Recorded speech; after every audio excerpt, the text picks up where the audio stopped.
Hi, I'm Carin Rhoode. I turned 51 the 19th of January. I was homeless for 9 years. I ended up on the street after I lost my husband. And a year later, my father. And I think losing my father was the hardest thing I ever had to deal with. I was always different to my other siblings. I was always a softie. I was a walkover, and I was a cocaine user. When I ended up on the streets, I met a man by the name of Dean. Because Dean used to work for CCID. He took me to my first shelter in Napier Street. While I was there, I was sexually harassed by one of the supervisors. And it was at that time that I met Edgar, who was a gay male that was living at the shelter. Edgar left the shelter, and I soon after also left because I couldn't cope with being harassed by a social worker.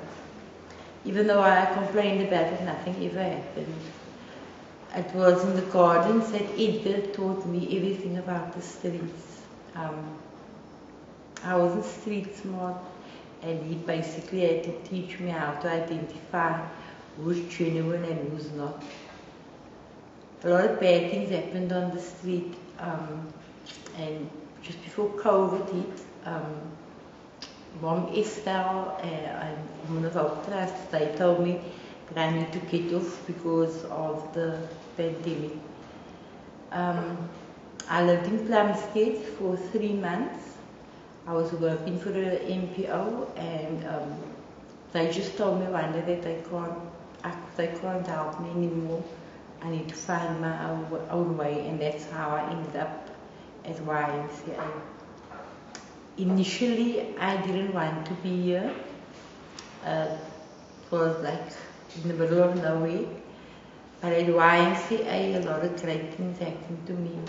Firstly, I was contacted with Hardy Boys in Durban, who organized a campaign with Unilever, Sunlight directly, and they flew me to Joburg. I did an ad, and in return they gave me 50,000 rand in cash and 150,000 rand they poured into my business, of which I own now a shop that they paid for 6 months at Mojo Market, and I do my mask. COVID, the beginning of the pandemic was a blessing for me. I grew as a person, and I knew that I could never go back to being a hairstylist, so I had to carve out a new career for me, and that is where I decided to continue with my beading. I initially started beading when I was living in town. When I was on the streets, I used to pick up beads on Green Market Square at night. I would soak it overnight, and the next day I would sit in Government Avenue and I would make my jewelry and sell to tourists or whoever was interested. At YMCA, Ricky and Natalie has really encouraged me to do my best. They don't expect anything in return, and even though we thank them, I thank them, they will always tell me that I do the hard work. I can never ever trust another NPO, NGO besides Women of Hope Trust, because Mommy's tell them it's not about what they give you, it's not about the material things they give you, it's about the love and the support that they give us. And the fact that you don't have to stand in the queue for food with Mom. They come to you personally and they bring you food, home food. It's like they're restoring your dignity.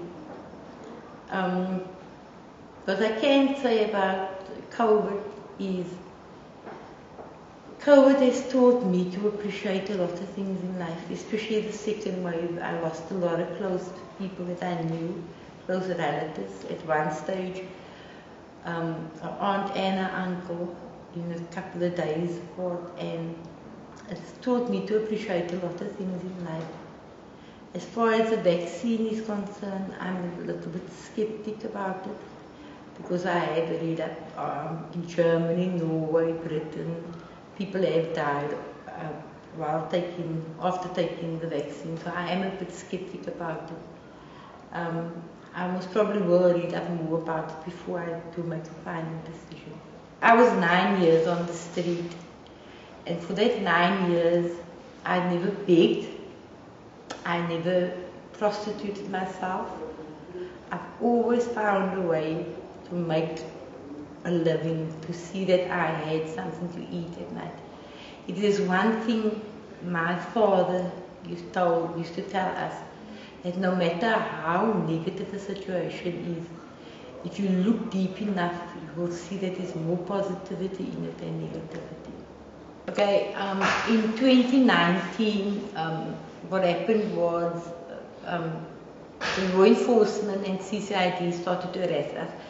I used to have, I used to call it my mansion in the garden. I had a tent that I used to put up at night by the side of the library in Government Avenue.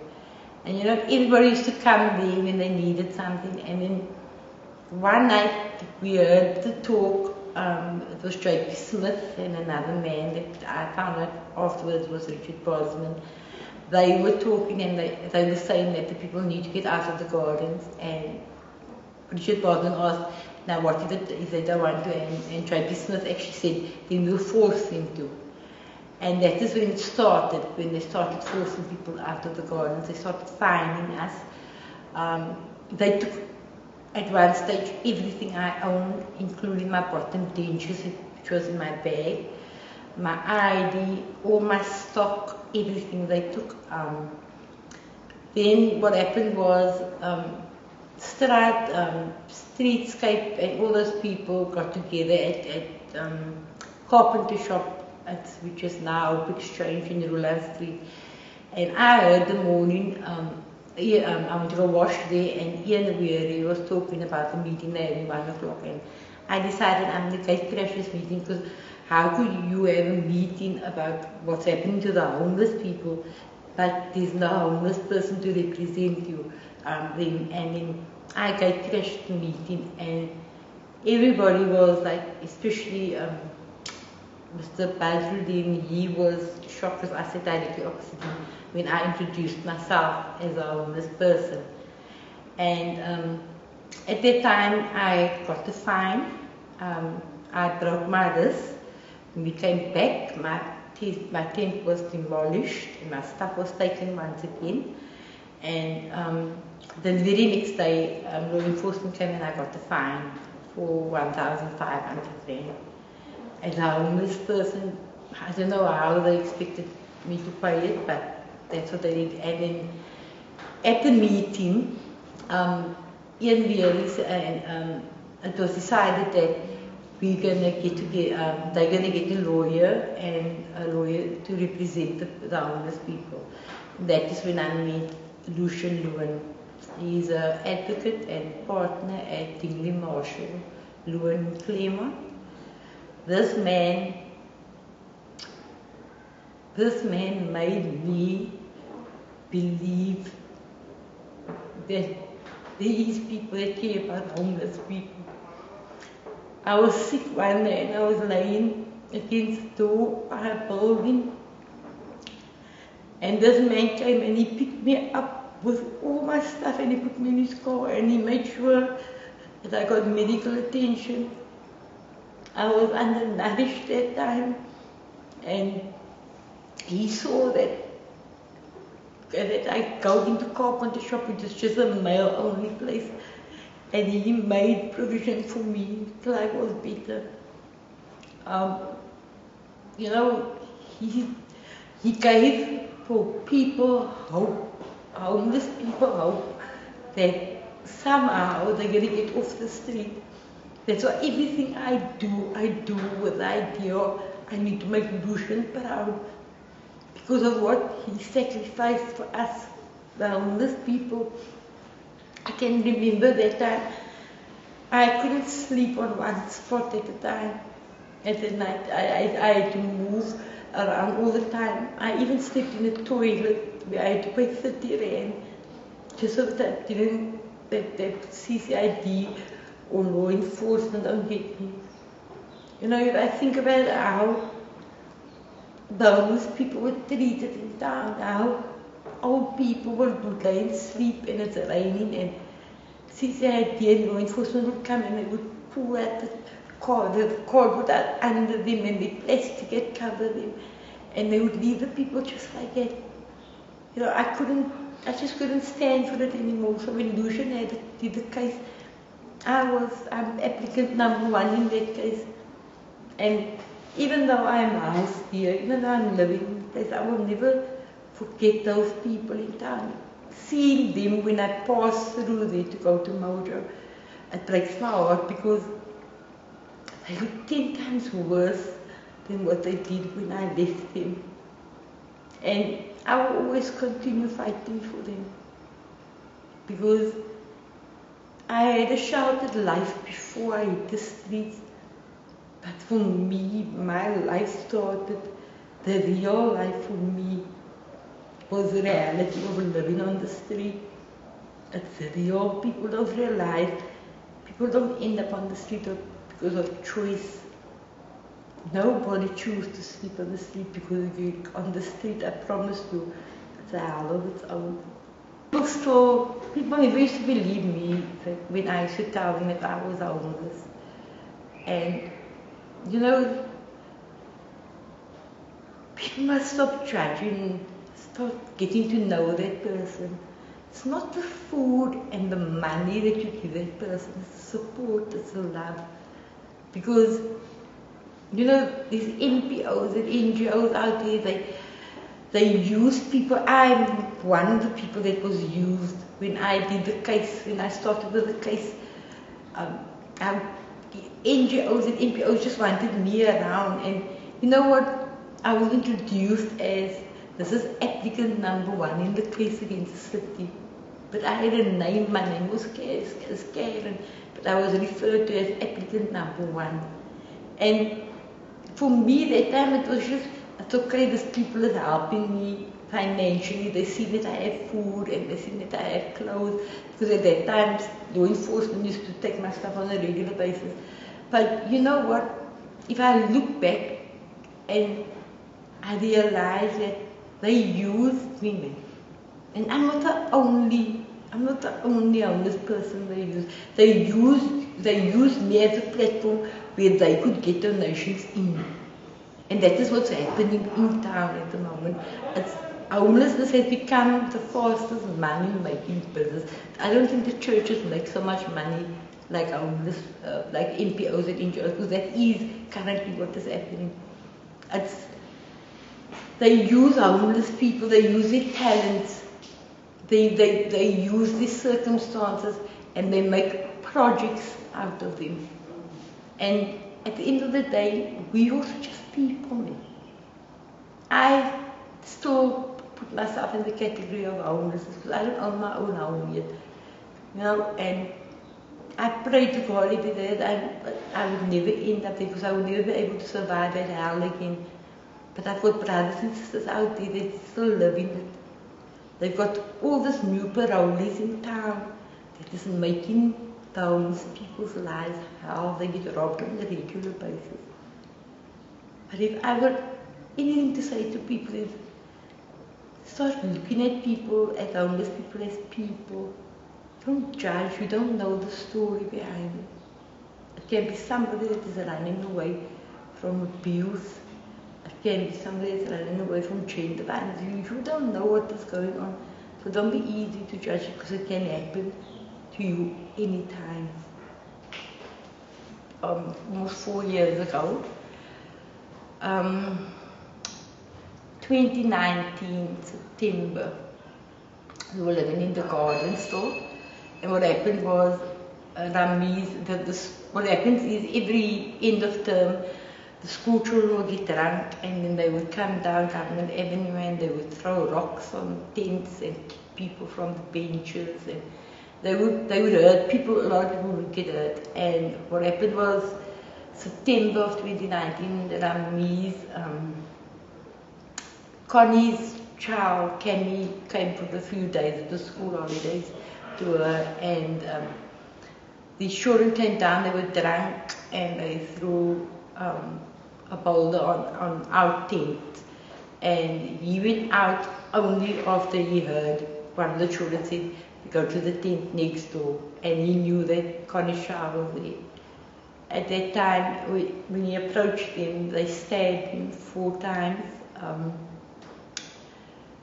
Ramiz's intestines was hanging out on the side of him.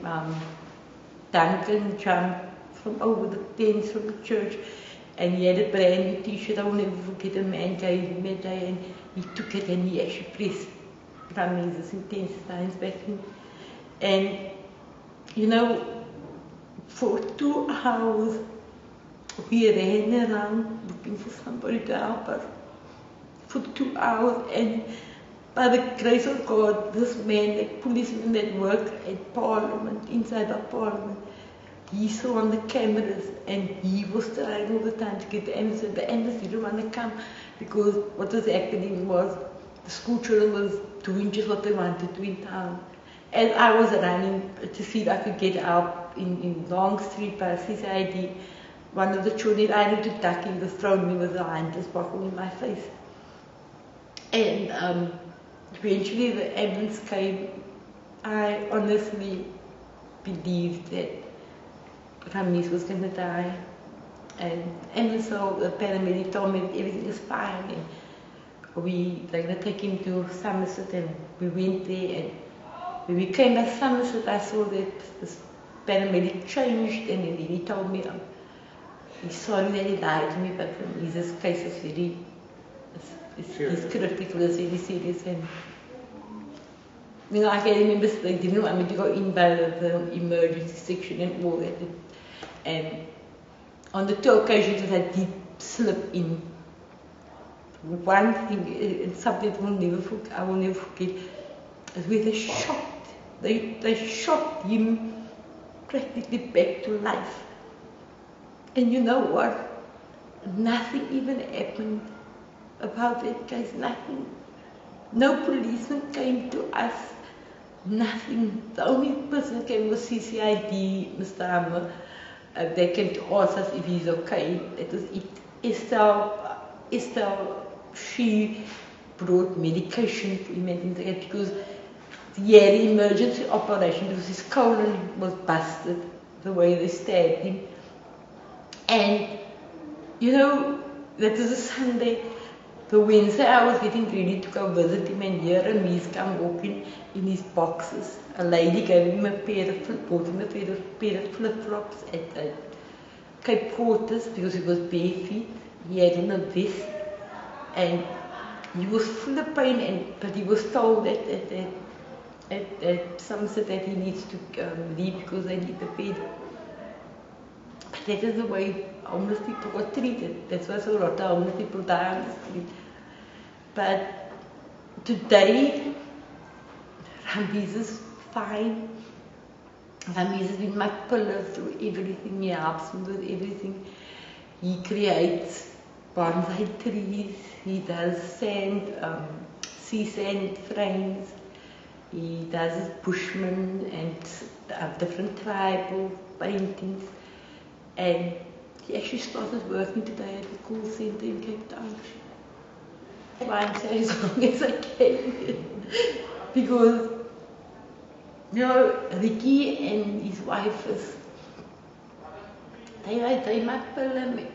You know, I got mom. I refer to Estelle as mom because for all the years that I know her, she's been like a mother to me.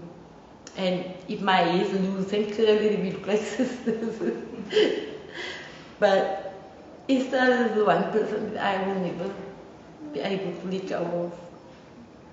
I will never be able to let go. And for me now, I just need to build myself up here by YMCA, because little people know about YMCA, but if they must know all the work that gets done here, They don't just get you off on drugs. Okay, I was clean when I came here already.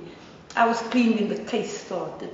When I took on the case, because I didn't want the city to have any dirt on me, you know. So, but here they clean people. When you're on drugs, they help you detox.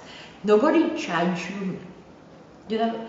But I also know that this is a safe haven. It's a safe space, and sooner or later you have to face the real world. But for me, I'm a bit scared still of it. I don't do crowds. Like even by the shop I'm used to all the talking with people. I like to have I don't know, I like my own space. And here to I say I got that. But if I need to speak to somebody, I can just ask Ricky to tell Natalie I need to speak to her, or he will come around and I'll speak to him. But they're like a mother and father, they're there for you. You know, and not just us, the people around you, but the other camps also. If there's too much food here, don't get given to the other camps. You know, once I do a lot for people, and for me now, I think I'm going to stay here till I'm 60. Like I say, I was always different because of my substance abuse. Especially after my husband died, a friend introduced me to cocaine, and it was hectic.